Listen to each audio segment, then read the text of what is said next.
uh, sebenarnya Perdana Menteri kita dalam keadaan yang cukup bahaya.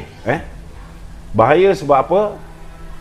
Sebab kita faham beliau berada dalam keadaan tangannya terikat ke belakang, umpama macam dulu UMNO berada bersama dengan Perikatan Nasional, tapi kita tangan diikat belakang sebab duit kita dipegang, duit kita disekat, banyak hak kita dinafikan oleh Tan Sri Muhyiddin Yassin. Hari ini bila mana Perdana Menteri dilantik oleh 140 orang yang sama, dan pengaruh mereka-mereka yang berpengaruh untuk mengangkat Muhyiddin Yassin, orang yang berpengaruh yang sama juga yang mengangkat Datuk Seri Ismail Sabri. Maka amat sukar untuk permintaan-permintaan daripada bersatu ini ditolak.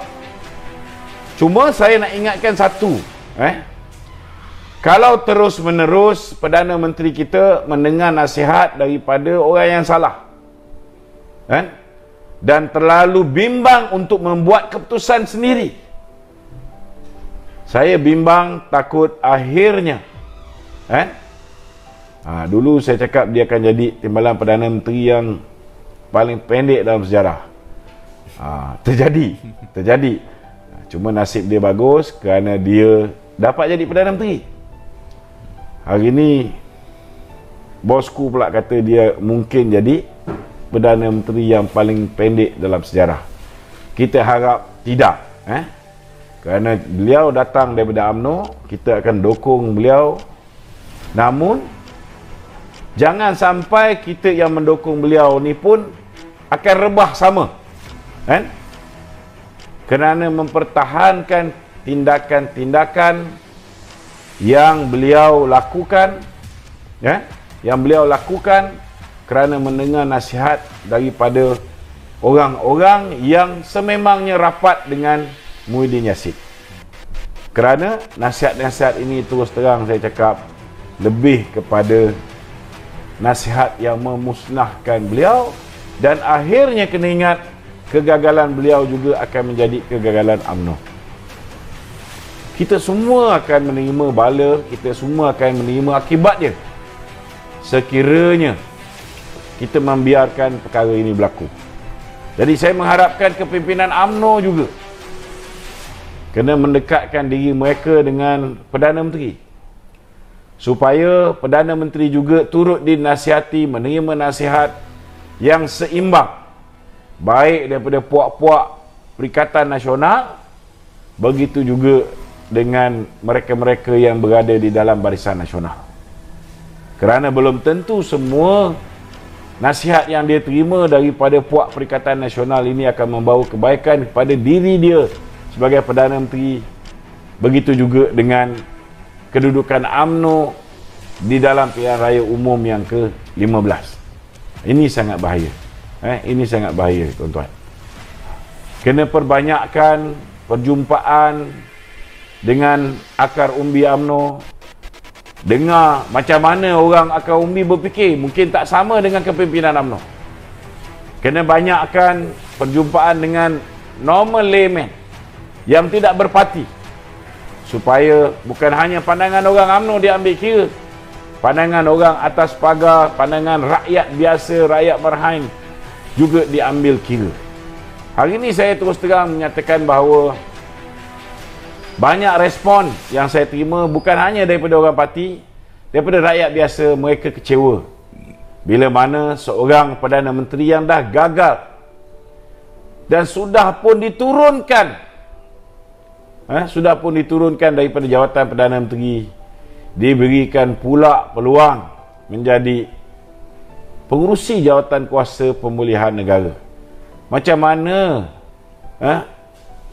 orang yang telah memusnahkan banyak perkara dalam negara ni, ekonomi kita, ekonomi rakyat, kita punya sistem perundangan kita yang rosak, macam mana dia nak memulihkannya?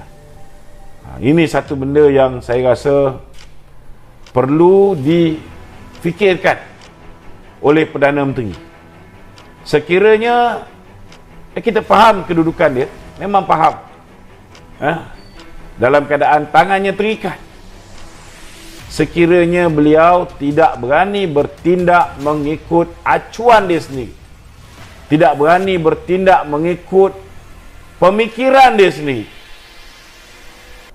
dan tidak dapat menilai nasihat yang diterima dengan baik, sehingga keputusan yang sangat merugikan beliau ini diambil hari ini. Kalau berterusan satu demi satu polisi dan keputusan yang beliau ambil dibantah satu persatu oleh rakyat secara berterusan, saya bimbang UMNO berada dalam keadaan yang cukup berbahaya untuk berhadapan dengan pilihan raya umum yang ke-15. Kena ingat, peluang yang diberikan kepada UMNO untuk menjadi Perdana Menteri di pusingan terakhir, ini satu peluang yang boleh menjadi rahmat dan dalam masa yang sama boleh menjadi malapetaka bagi UMNO. Diangkat Perikatan Nasional, keadaan menjadi lebih parah. Nak cari rezeki sendiri pun tak boleh, dikurung di rumah. Nak menyelesaikan masalah COVID, ubat-ubat dirampas. Segala bentuk perubatan yang sepatutnya dididik rakyat bagaimana cara nak mengatasi masalah COVID, semuanya disenyapkan oleh pihak KKM dengan harapan Perdana Menteri ketika itu Muhyiddin Yassin dapat dikekalkan bila angka COVID terus-menerus meningkat. Namun rakyat mengharapkan bila mana Perdana Menteri itu datangnya daripada UMNO. Pemikiran rakyat di luar seolah-olah UMNO sudah kembali memerintah. Yang mereka tak sedar hari ini, UMNO tidak memerintah. Hanya UMNO dilantik menjadi ketua pemerintahan di dalam sebuah pemerintahan yang merupakan kerajaan campuran PAS, UMNO, GPS, Bersatu dan parti-parti lain. Jadi itu sebabnya amat penting di pusingan terakhir sebelum pilihan raya, kerajaan di bawah pimpinan Datuk Seri Ismail Sabri kena membuat keputusan-keputusan yang betul. Kena membuat keputusan yang mengutamakan rakyat berbanding dengan keputusan yang terpaksa beliau akur dengan kepimpinan Bersatu, dengan kepimpinan PN yang berkiblatkan Muhyiddin bagi menyelamatkan kedudukan dia sebagai Perdana Menteri. Kalau terpaksa hilang sokongan daripada segelintir pemimpin Bersatu ini, let it be, let it be. Kerana belum tentu pilihan raya itu, saudara, belum tentu pilihan raya itu hanya boleh dimenangi oleh kerajaan yang memerintah. Kita dah ada sejarah bagaimana kita memerintah tetapi dengan fitnah, dengan penipuan, akhirnya pembangkang berjaya mengambil alih kerajaan. Yang penting membuat keputusan yang betul jauh lebih penting berbanding daripada sepanjang masa kita menyantuni pemimpin-pemimpin Bersatu yang tidak habis-habis nak sabotaj kita, yang tidak habis-habis dengan rencana dan juga planning mereka untuk menghancurkan UMNO sedikit demi sedikit. Jadi kena berhati-hatilah wahai Perdana Menteri. Kerana ini kalau tidak didengar nasihat sahabat-sahabat, saya bimbang, saya bimbang keadaan akan menjadi sangat tidak baik. Hari ini kalau baca komen-komen netizen, kalau berlakulah pilihan raya hari ini, saya tak boleh nak cakap apa lah.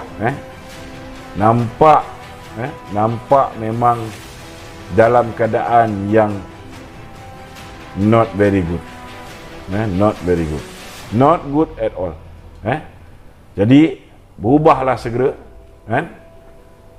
beranikan untuk membuat keputusan-keputusan sendiri. Saya yakin beliau sebagai seorang peguam, beliau sebagai seorang yang berpengalaman, pernah jadi setiausaha politik kepada Datuk Seri Sabarudin Cik, pernah duduk dalam kerajaan, pernah menjadi banyak menteri di banyak kementerian. Saya yakin beliau mampu untuk membuat keputusan sendiri, mampu untuk menilai setiap keputusan yang dia ambil, apa implikasi dia, what are the political implication, dia kena ambil kira benda ni, kena berani. Tak mudah. Kalau tengok Muhyiddin pun tak senang nak dijatuhkan, tak semudah itu, tak semudah itu orang nak jatuhkan pemimpin UMNO daripada kursi Perdana Menteri. Tetapi kena berani buat keputusan, kena berani dan kena dengan nasihat yang betul. Kalau berterusan memberi muka kepada Muhyiddin, memberi muka kepada pemimpin-pemimpin bersatu macam Azmin, saya bimbang. Saya bimbang. Takut akhirnya bukan hanya Perdana Menteri akan hilang kursi Perdana Menterinya, kedudukan UMNO yang sebelum ini mendapat sokongan rakyat juga akan juga rebah bersama dengan Perdana Menteri. Pelantikan pengurusi Majlis Pemilihan Negara bertaraf menteri ni tu, sebenarnya Jemaah Menteri dalam mesyuaratnya pada 1 September tu, hari ni dah 4 September. 3 hari sudah. 3 hari sudah. Jadi 3 hari sudah baru hari ni diumumkan. Tapi yang hebatnya tak bocor pun tu kan. Biasa apa-apa pengumuman tu dia bocor dah. Tak, saya yakin kalau misalnya Datuk Seri Ismail Sabri suka dengan pengumuman ni, maka lepas mesyuarat kabinet tu dia dah umumkan. Ya, kenapa dia tak? Kan? Ya. Sudah pasti beliau pun reluctant untuk membuat pengumuman ni. Kan? Sebab ini bukan keputusan dia, ini keputusan kabinet. Kan? Bila dia reluctant, last kali saya tengok, ini apa saya punya bacaan. Tak ada pun PMO yang keluar kan? Betul lah? Betul. Yang keluarkan tu ialah Tan Sri Zuki. PSN, Tan Sri dia. Tan Sri Datuk Sri Muhammad Tan Sri Zuki. Ketua Setiausaha Negara. Sudah pastilah keputusan tu dibuat dalam keadaan dia reluctant. Tapi sebagai Perdana Menteri, orang tak boleh nak terima kalau dia membuat keputusan yang dia sendiri reluctant. Orang mau tengok keputusan itu benar-benar datang daripada Ismail Sabri. Ya, betul. Dia sendiri yang umum. Orang mau tengok bahawa Ismail Sabri bukan seperti mana yang orang duk kata. Orang duk kata dia boneka lah, orang duk kata dia ni ikut telunjuk Muhyiddin. Itu sebab semua kabinet, ahli kabinet Muhyiddin dapat jadi ahli kabinet balik kan. Dia kena mula. Dia kena mula tunjukkan kuku dia, kena mula tunjukkan kekuatan dia sendiri, pemikiran dia sendiri, supaya orang dapat membuat penilaian bahawa dia mempunyai kebolehan. Dia mempunyai kemampuan. Dia kena berani membuat keputusan-keputusan yang berani. Dan setiap keputusan yang dia buat sebagai Perdana Menteri pasti ada risiko dia. Tetapi percayalah, kalau dia membuat keputusan yang berpihak kepada rakyat, dia membuat keputusan apa yang baik untuk negara, dia buat keputusan yang dia fikir itulah keputusan yang perlu dibuat demi kebenaran, maka dia tak perlu bimbang dan tak perlu takut pada sesiapa, kerana Allah Ta'ala akan bersama dengan dia. Betul. Okey.